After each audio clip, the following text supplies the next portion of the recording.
So everything needs to take the seat. We're going to get the panel started. That's what we're here for. A couple housekeeping items. May 13th, Coach Prudell will be inducted into the Football Hall of Fame. If you'd like to get a ticket for that, see Coach Hill. Mark your calendar for October 21st. That is the Hoots Hill Golf Tournament that the Affton Education Foundation holds every year. So mark your calendars for that. I'm going to introduce our panel moderator. He's a Affton grad, of course, class of 2000. He was the Vanity Fair editor of their webcast. He now works for YouTube and is director of all their fashion and beauty content. If you're not following him on Instagram, you should. I read it every night before I go to bed and every morning when I wake up, and I smile all day long. The moderator for the panel is going to be none other than Derek Glassberg, and he is going to introduce the panel.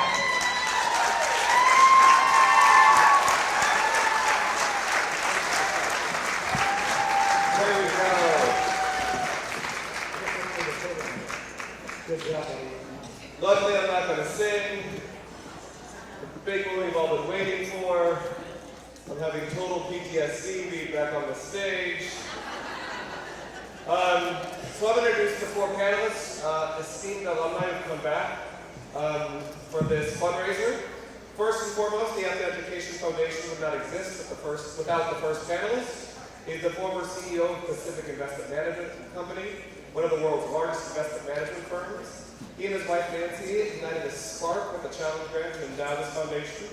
Today, the endowment fund exceeds $2 million. Bill, this is a long one, so you're here early. This is Bill Thompson.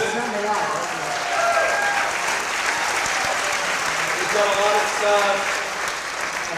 He went to Harvard. He holds honorary doctorates from the University of Missouri and Chapman. Blah, blah, blah. Yeah, that's right. He's received numerous awards and honors for his leadership and service both here in Missouri and in California from the class of 1963. Please welcome Bill Thompson. Thank you. Next, we have a man who really needs no introduction, especially in these parts, the award-winning film, television, and stage actor, best known for his role as Dan Connor on the television series Roseanne. Hold on, we've got a lot to go through here. He's also noted for appearances in the films of the Coen Brothers, who prominent roles in Raising Arizona, Barton Fink, The Big Lebowski, and Oh Brother, Where Art Thou? Having contributed to more than 50 films, he's also won an Emmy, a Best Actor Golden Globe, 2 American Comedy Awards, and hosted Saturday Night Live 14 times. Please welcome the class of 1970 graduate, John Goodman.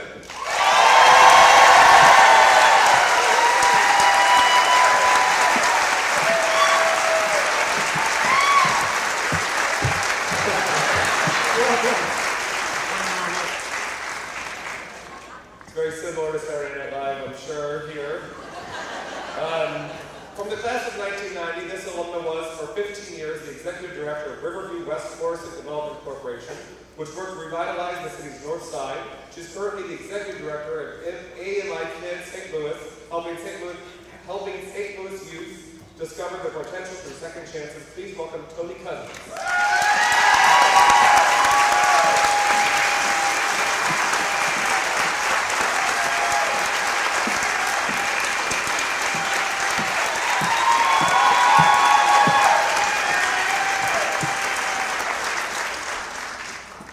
And last but not least, this guy graduated in 2010. This is really hard for me because I'm used to being the youngest person at this stuff.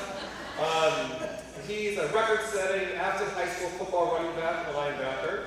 He played college football at Mizzou and just finished the 4th year of his rookie contract as a defensive end for the NFL Arizona Cardinals. Please welcome from the class of 2010, Marcus Golden.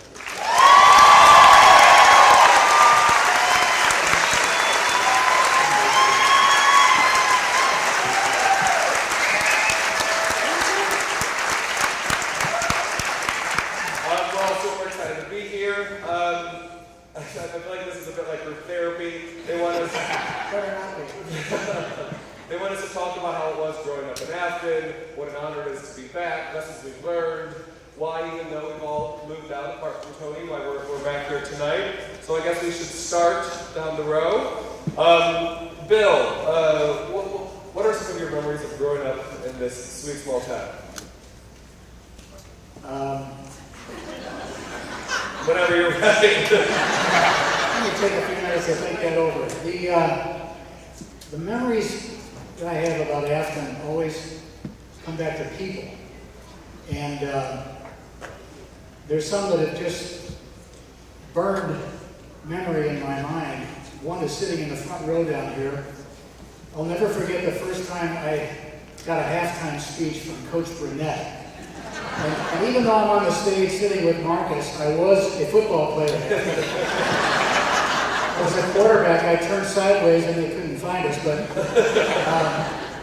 we were at Hazelwood, I think. We were losing at halftime, and it was like Newt Romney in the locker room. And the team was ready to rip the lockers apart. We went out and we won in the second half. There's never been anybody like Coach Burnett, and I'll tell you, I'll never forget him. In fact, when my father died, here after I graduated from Affton, he was behind me at the service. I'll never forget.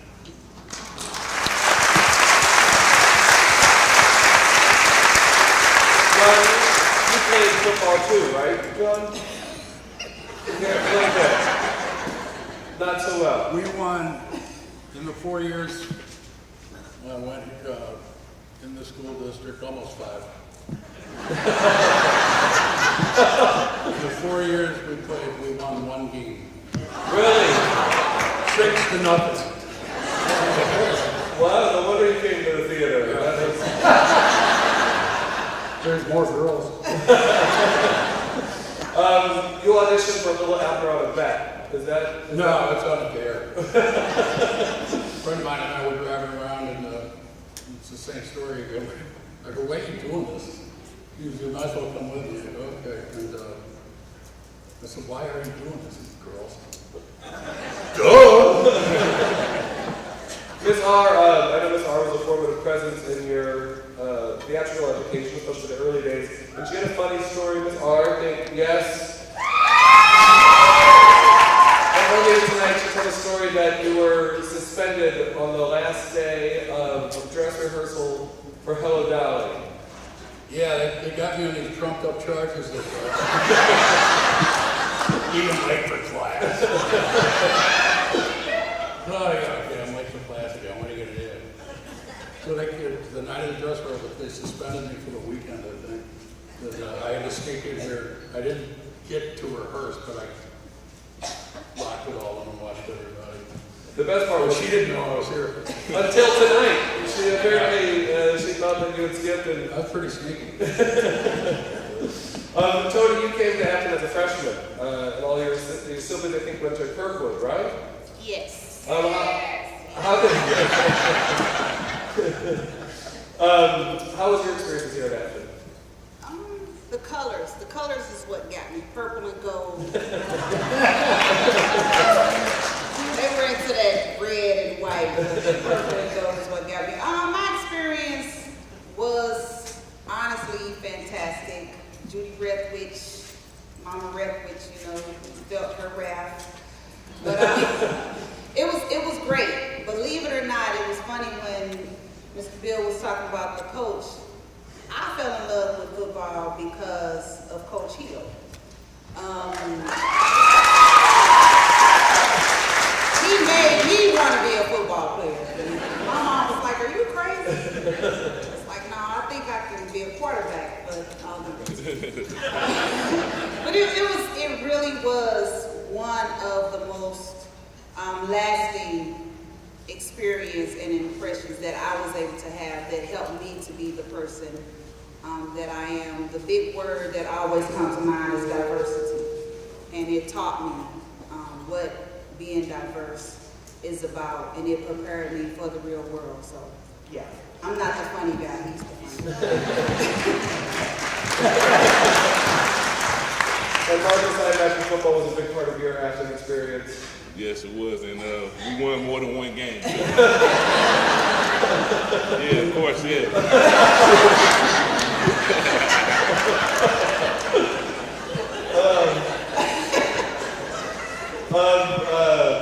Our next topic of conversation will be taking risks and challenges here at Affton. We don't always have to start with Bill. We can, maybe we can start with you, Tony. taking risks and challenges. What's the scariest thing you've ever done? Is it hard living in North St. Louis and being the only one that's coming down to Affton to school? No. The scariest thing I ever did here at Affton was try it out for the pom-pom. I had no idea what that really looked like until they told me to do a split. And I said, I'll take growing up on the north side any day over trying to get me to do a split.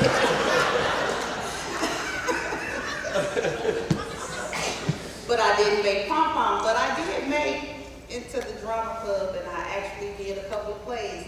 So it was scary in the beginning because I couldn't believe, like, I'm really doing this. But you had the North Side girl, you know, running on stage, being Oliver, saying, murder!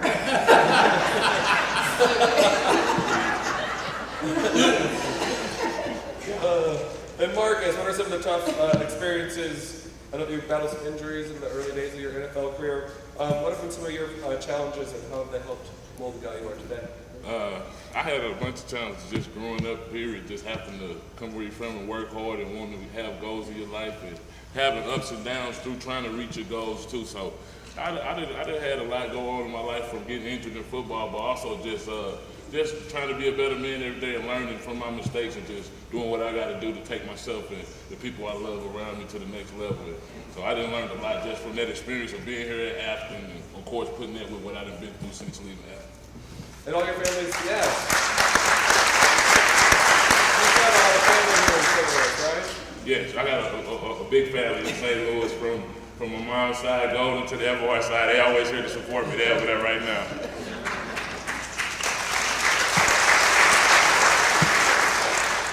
Coming back this way, John, what have been some of your risks and challenges apart from that suspension on Hello Dolly?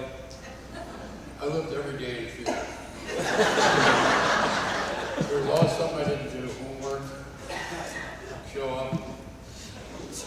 I was offered a really great education here, and I managed to let it slide because I was extremely immature when I went here, and I had all these great opportunities. I just walked into the high school, was walking around a little bit, and I started getting the what ifs. You know, what if I would have done this better? What if I would have done this? I mean, everything worked out, but yeah, I wish I would have done better. You know, just been here more instead of drifting off somewhere wherever I was going. But it took me to find something I was interested in, and then okay, I need English for this, I need math for this, I need science, I need this, and I'll use whatever I can get. And it was all right here, the basis of it. But no, I lived in fear. You still live in fear? No. Yeah, we did. And Bill, what's been the scariest thing I'm that you faced? not sure about scariest, but when I was in about 6th grade over at Higgins School, I got a call from one of my pals, Tom Davidson. We're on a Sunday. He says, come on over. Where are you? We're over at the gym playing basketball. Come in, come to the back door. So I go to the back door, they open the door, we go in, and there's 6 of my pals, we're playing basketball. We're inside the gym on a Sunday at Higgins School. This is like heaven. Wood floors, instead of being out in the concrete in the back. Of course, we had a couple laddie bars on the way out because the cafeteria is open on a Sunday for us. And I get home Sunday night and I get this call and he says, I think we're in trouble. I go, what? Who's in trouble? We're in trouble. The custodian called the cops. The next day we were at Juvenile Hall in St. Louis County. I got my hand up. I'm guilty. I took Bill Thompson, laddie bar, a couple of 3x5 cards that were on the table by the coach's thing. We played basketball. We were tossed out. We went on probation. What I remember the most is the look on my dad's face and my mom's face, which, by the way, came back. I'll have to continue this one step further because I have to say the lessons learned in my 12 years going through Affton were incomparable in my life. It lasted forever.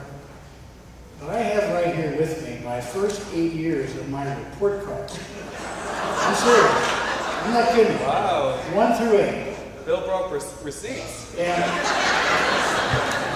even though people have suggested that I've maybe been involved in some leadership and a few things like that over the years, my second grade teacher, Mrs. Musgrave, said that I'm counting on Bill to exert more self-control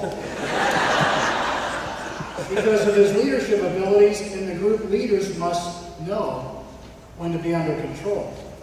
Well, that got a rise from my parents too, but that's second grade. Fast forward 8th grade, and this is when you have all the different teachers, okay? Each one of them have to fill out one of these cards, math, social, something. First quarter, coming back from a summer, we were ready to go. Speech, Mr. Sachs, laughs at any disorder, promotes some. Arithmetic, Mr. Baker, Bill has turned into a playboy. Sir, I hope it is a stage he's going through for his own good. Mr. Lichty, social studies, can't bridle his tongue. But the best, and he gave me a 3, and the scores were 1 through 3. And the grade for the quarter, and this was Mr. Agnew, shop and homemaking. I guess it was mostly shop. I have never seen more deterioration in his student attitude in 1 year.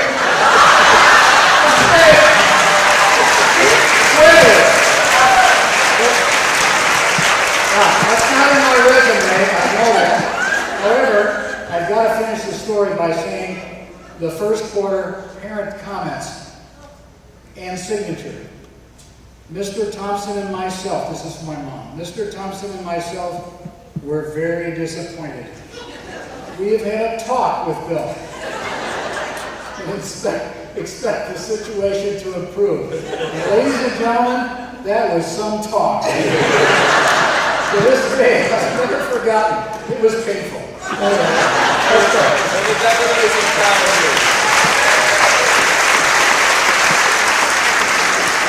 This is a good transition. I know there's some younger students here tonight too. So how did you? So if you can briefly tell me how you transitioned your life from an 8th grade playboy into a $1 million endowment sort of guy. Briefly, what did you learn here at Affton that you can apply to later in life? Again, back to people, the coaches, the teachers we had. There was lessons all the time, and they cared about us. And we were all from a neighborhood of real people. And I still mean that today. The street I grew up on Colleen Drive were plumbers and electricians. Everybody paid their bills. Everybody went to work every day. And there was a real solid attitude about what mattered in life. And you learned when you got a job, whether it was a summer job, whether it was your first job out of school, it meant something, and you went to work every day. You never missed. There were no excuses. And you couldn't just blame somebody else if you didn't do the job. And you had to make good decisions. And I must tell you, the best decision that I ever made, and thank goodness I made it early in my senior year, when I walked over to a locker that is somewhere over there and met Nancy Beckman Thompson today, who was 50 years ago my wife, right here at Affton. And I can tell you, I'm very serious about this. I've gone a lot of places, done a lot of things, made a lot of decisions, good, bad, and everything. But there's nothing more important than the decision to select a spouse and to spend the rest of your life to love somebody. In this case, to be the mother of your kids. I'm the luckiest person in the world. I really mean that. Nancy. Yeah. Good. Thank you, everybody. That's hard to follow up. Not with this guy. John?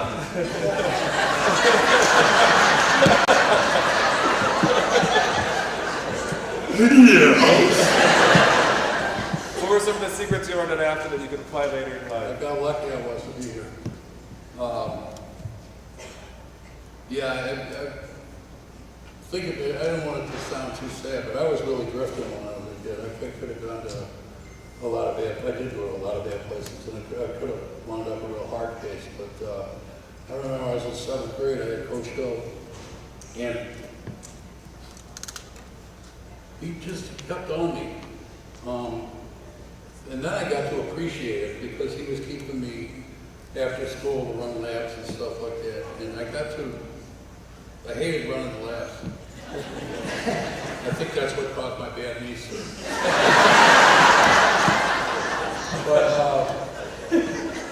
I knew it was good for me. And I felt like he was taking an interest in me. I don't know why, but it kept me, that example kept me out of a lot of trouble.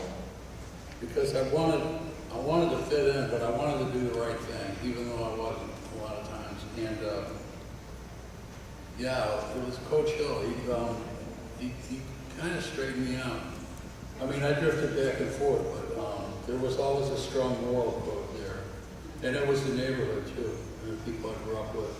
I grew up with a lot of, everybody's dad was a vet. Everybody fought in the war. And there was no time for foolishness. I mean, you could make a decent living back then as a middle class guy. And they were strong, they were hard guys, and tough moms too. But for some reason they loved us. And I mean, yeah, it kept me from going really bad. And I was a late bloomer. So I wasted a lot of the opportunities I got here, but I always drew back on them as a source of strength and knowledge. And I will never, you can't trade that in for nothing. You can't buy that.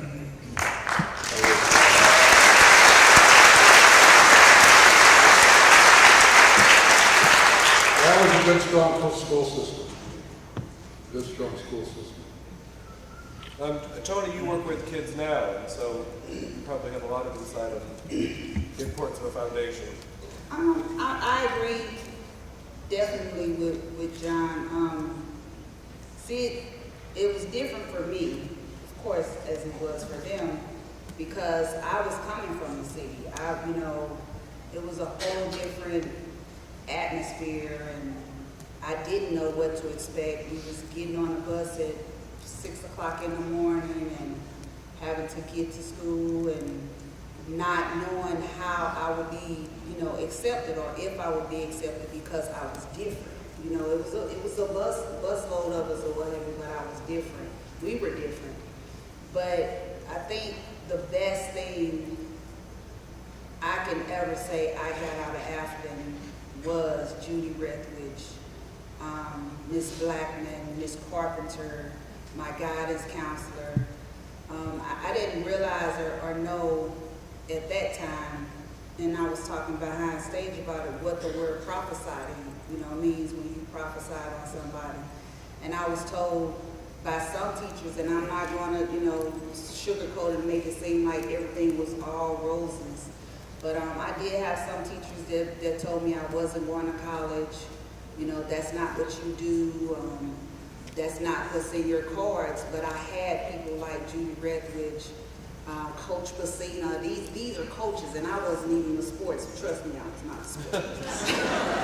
But these were, people that at that age was leaving, major things and memories in my head telling me, you're going to help people, you're going to be different, you can do this, and I'm like, no, I'm not going to help people. No, you are. I'm like, I'm going into fashion merchandise.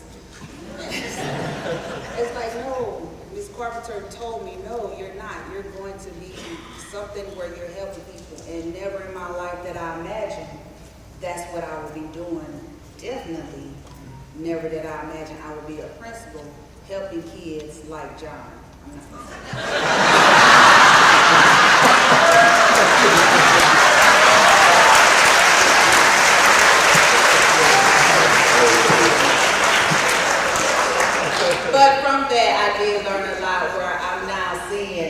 from what I got, and everything he's saying is so true. I can truly understand leaving and coming back and seeing what Affton Strong means.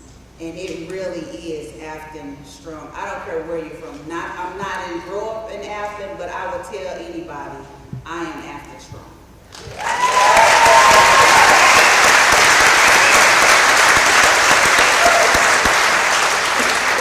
And Marcus, I know you're new in your career.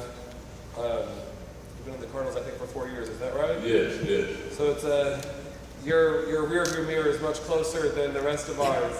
But how has Affton helped prepare you for what you're doing? A lot. I was sitting there, I can agree with everything they were saying up there because I got a lot of people help me from there, but people stand out the most to me, man. Just a lot of people helped me out from just growing up. I wasn't always the easy kid to deal with too, especially growing up in grade school. I had a lot of help, man, from Coach Hill, little Coach Hill right here.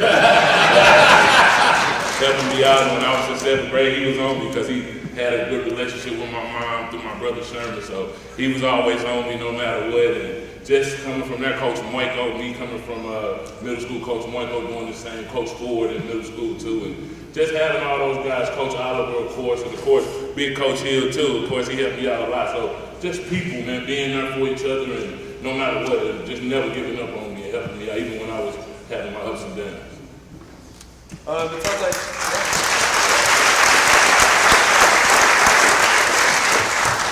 collaboration and teamwork is the next topic of conversation on our chat list. Bill, you've had so many successful partnerships. Can you talk about what sparks a successful professional relationship? Well, I mentioned the first one, which has gone 50 some odd years, in my case with my wife, but in terms of partnerships, you take a lot of forms from a formal business relationship to a local friendship, a neighbor, something like that. And they're all different. And again, it comes back to people, right? I mean, you've got to understand who your partner is. You've got to be willing to accept mistakes and errors and failures. And it's amazing how when you test somebody with a tough decision, a failure, and even great success, it's amazing to see how they respond. And when you see people that have great success, one thing I always look for is what changes. If they make a lot of money, do you find a different side of them? You're darn right you do. I see a lot of that, and let me tell you, it's not a pretty sight. I've seen a lot of people that make bad decisions, bad partners. You can split up right away, or you can say, you know what, we're in this together, and you decide it's time to move ahead. But I think there's been a little bit of a partnership here at this school district over the years. My mom worked at the district for years. My dad was on the school board. And I think back to a superintendent like Gay Tompkins and people that I've known over the years. You can't run a place like this unless there's a partnership. And the same is true now with the Educational Foundation. The leadership, the people that have served on that board, I know some of the board members that were in high school with me and my brother Terry. They've given everything, and it's a partnership. It has to survive over time. Not everyone does, and you got to be prepared to make a decision if it doesn't. And that's about it. John, you said collaboration is essential to being an actor. I didn't prepare all these questions, but there's a great quote here attributed to you. You've called yourself an egomaniac with an inferiority complex, which is such a great line. I might steal that one for myself. As someone who depends so heavily on scene partners, actors, directors, producers, what has been your secrets to success with collaboration or teamwork? Listening helps. I got it here again, but I love playing football. I love for summer to come around, we can start practicing again. I love to hit, and I love being part of a team. That doesn't make me great by any means, it didn't even make me good. But I like teamwork. Working with other people, you are as strong as that weakest link. You got to straighten them out. And there is nothing in this world that you do by yourself. I didn't get anywhere by myself. I had help. I had this system. At the time, Southwest Missouri State University, the people, if you're on stage and you look somebody in the eye and you're thinking of what a swell guy you are, you're not going anywhere. You're there to help the other person. You're there to listen, fit in. Now, it took me a long time to learn this stuff because I had problems, but I finally came around, and you can't go anywhere without being here first. You got to get your feet on the ground and listen, and you got to trust people. And that's a long time I didn't.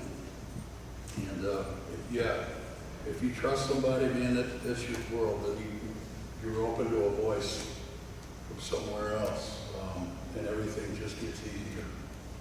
But you gotta have faith, and you gotta listen.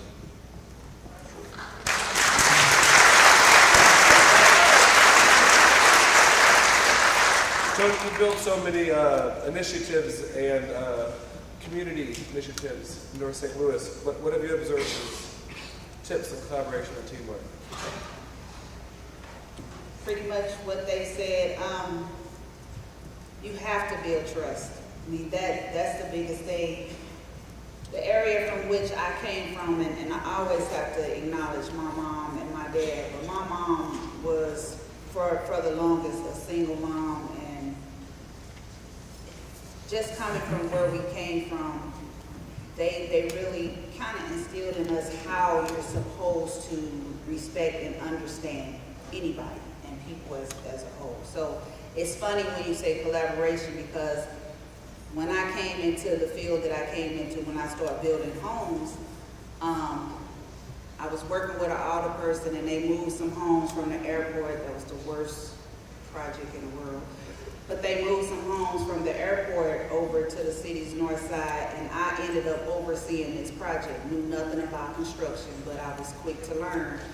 And the first thing the contractor said was, here's this pretty young girl.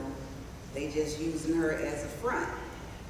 So never in life did they imagine, here's this pretty young girl saying, no, that roof needs to go over here. I want the floor looking like this. Where's the trestles? I need the carpet here. I started telling them the measurements, and they was like, wait a minute. And I say, yeah, that's not the pretty young girl. That's the girl that know what I want. And I'm the owner of this property, and this is how we do it. So from that, it was kind of like, okay, she's not just this pretty young girl. So from that, I was able to actually build, I was the developer, where I was a contractor, and I was able to build over 42 homes within the area that they knew would be robbed, tore down, but it wasn't, because we came in being partners with the residents in the neighborhood. We didn't come saying this is what we're going to do. We came saying, what do you need? And if we give it to you, how do you help sustain it? So we went with a holistic approach, and I'm saying all that to say, how does it resort back to Affton? Where did it come from? I know in my heart Affton played a huge role in me understanding how and what it takes to be partners. When Judy, and I always go back to her, because she had us doing things I never imagined I would be doing. Like, why am I here doing a video, being a producer, what have you, of a show that I'll never see again? But we did see it. And she showed us how to work with everybody and create this play. And she was saying, it's up to you. Now, I don't know how you figure it out, but you figure it out, and I'll come back and let you know if that's what I want.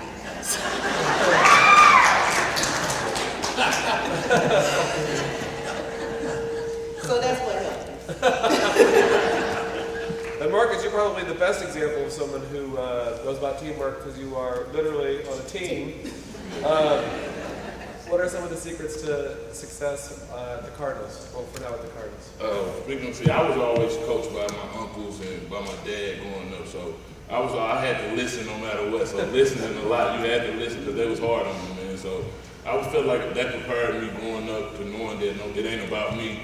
just about me. You can't be selfish. You have to look out for other people because it's like everybody working together for this one goal. And if you be selfish and don't do your job, that goal is not going to work out at all. And other than that, just learning from experience. And like you said, just listening, man. That's what I always say, just listening and not trying to do too much talking. Like somebody trying to explain something to you and you over talking them and not really getting the message. So that's what I learned, just to be able to listen and at the end of the day, know that you're working together for one goal. And if you work together, it's going to go take you far.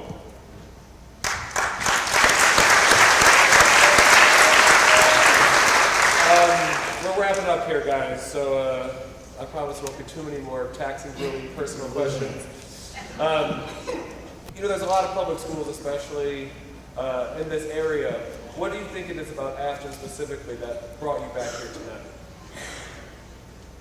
Neighborhood. That's it. Yeah, when I come back to St. Louis, I'll drive around the school twice.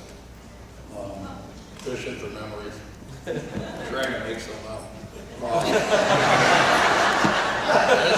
spent a lot of time up here. Even when I wasn't in school, we'd go up and play handball, basketball, everything. This was a community center. It's just the people that were here. It's changed a lot. I don't have the time usually to, go up to Gala or no. Very to talk to people or, like I'd like to. But I miss it, man. I do. It's just neighborhoods, a small community of different neighborhoods, and work for me. Bill, I know you live in California now, but you have a place like in the Ozarks, you come back to Affton High School. What is it about this neck of the woods that's appealing even in Southern California? The people, family here, brothers, sisters, a lot of great times and memories, a lot of great friends who come back. Starting the foundation years ago and being involved has really connected us with some of the great people here in Affton.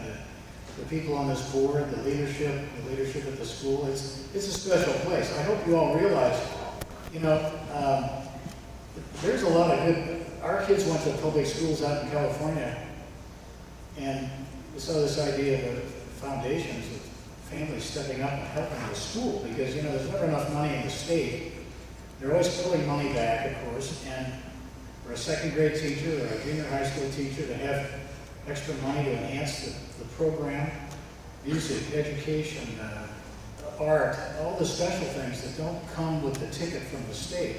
It's so important, and it's not fair when people can just afford to send their kids to private schools at almost any price, and let's face it, it's gotten ridiculous. We were talking about the price of private schools back in New York City, and it's true in California and everywhere, here in St. Louis too. It ought to be fair and reasonable for all the kids. And Affton is, whenever I come back and if we meet with people here and have a chance to talk to them about the experience, it's pretty special. And for a school that is this small and a community that's not even incorporated, it is an amazing story. And I hope somebody writes it someday, because pulling up, as John said, when we grew up, everybody was a veteran. The neighborhoods were the same, sometimes the first ever to go to college. This is a heck of a story, and to have it as it is today, with the opportunity for the kids that are here now and for the future, we want to make it like this forever, and that's the reason we've got a sustainable element here, and I'm just so proud of it. I love coming back, and I'm thrilled that we were invited to come back for this.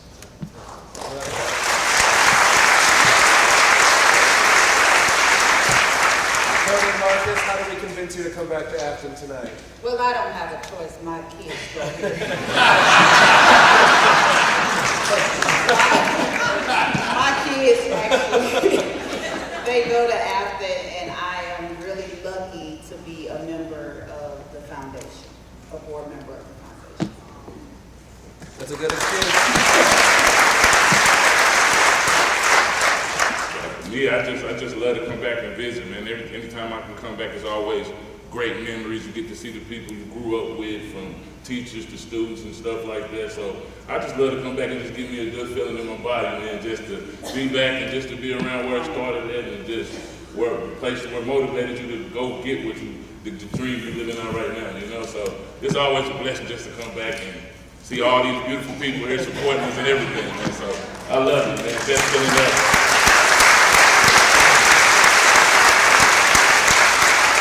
All right, last question. We're gonna go down the line. It's a simple question. What's the secret sauce at Affton? So Affton is special to me because Because of its roots, and because it never forgets the people that matter the most. Everybody that's here, you remember your parents, you got your kids, your friends, your teachers. You never forget the people that matter the most in your life. And that's the most important thing that I remember about all the people that I knew here at Affton.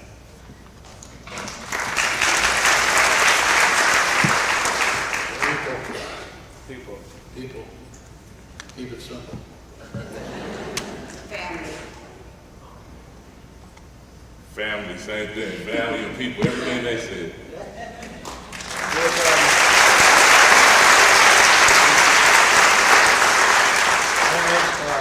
I didn't want to get out of here before I thank Judy Rethwich for one, for inviting me here tonight, and for two, taking an interest in the first place. Yes.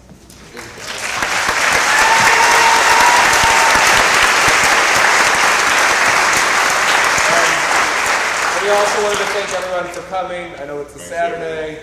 It's sort of surreal. We used to love leaving this place, and now we're back on a weekend. I also know there's no alcohol here because it's a school, everyone. Why start now?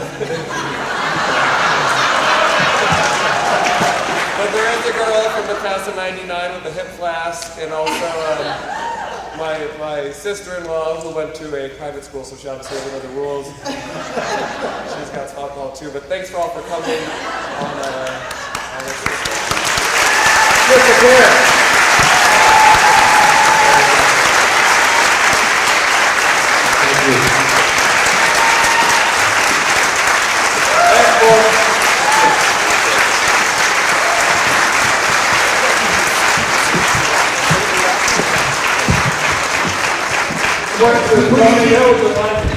Your seats, because we're going to have an auction. We got to pay for this now. I hope you enjoyed that. Auction folks, come on forward. That was terrific. We're going to have some more music from Andromeda. But we're going to do a little auction time here. So if you would, get your hands nice and high. And we're going to do our first item up, 4 Cardinal box seats.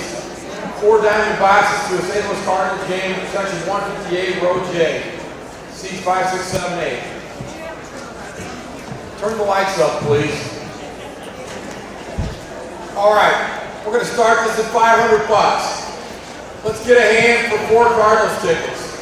Somebody give me a $500 bid, please. There it is, Mr. Spicer. Do I hear 600 for these tickets? 500 for 4 Cardinals tickets. Do I hear 600? Get your hand up nice and high so we can. I got 600 in the back. 600 right here, 700. Get your hands up nice and high. All right, we're trying to move quickly, so we're going to go once at 700, twice at 700. Mr. Kohlbecker in the back. Thank you very much, Todd. Our